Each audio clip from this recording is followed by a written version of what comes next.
ఇంకొకటి అన్నాడు, నేను వెళ్ళి చూడాలా, ఇంట్లో ఉండి నాకులా చూడలేడా అంట. నువ్వంటే జనాలంటే నిన్ను ఆల్రెడీ ఇంట్లో కూర్చోబెట్టారు కాబట్టి నువ్వు ఇంట్లో కూర్చొని చూడాలి. ఇప్పుడు ఇంట్లో కూర్చొని చూస్తావు. ఆయన జనాలు గెలిపించుకున్నారు. ఆయన సరదాగా బయటికి వెళ్తారు ఆదివారం పూట. ఒక క్రీడా స్ఫూర్తి కలిగిన వ్యక్తి. అటువంటి క్రీడా స్ఫూర్తి ఉంది కాబట్టే ఈరోజు ఉమెన్ క్రికెటర్స్ ప్రపంచ స్థాయిలో వరల్డ్ కప్ సాధిస్తే వాళ్ళని తీసుకొని ఇంటికి తీసుకొచ్చి ఈరోజు ఎప్పుడూ లేని విధంగా వాళ్ళని సత్కరించుకున్నాం.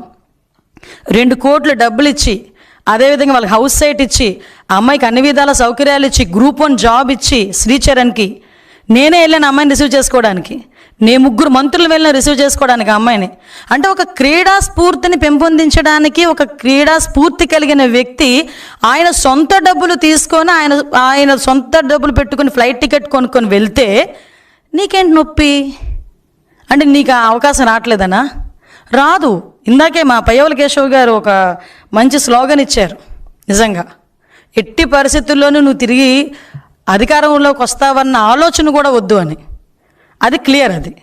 కాబట్టి ఒకటే కోరుకుంటున్నా, ఈ కల్తీ లడ్డు ఏదైతే ఉందో, అంటే ఒక రసాయనాల ముద్ద తిరుపతి లడ్డు ఏదైతే నువ్వు నీ హయాంలో తయారు చేసావో దాని మీద చర్చించడానికి, ఇదిగో ఇప్పుడు నువ్వు చూపించిన వాటి మీద క్లియర్గా నేను చెప్పా, వీటి మీద చర్చించడానికి మేము ఎప్పుడు కూడా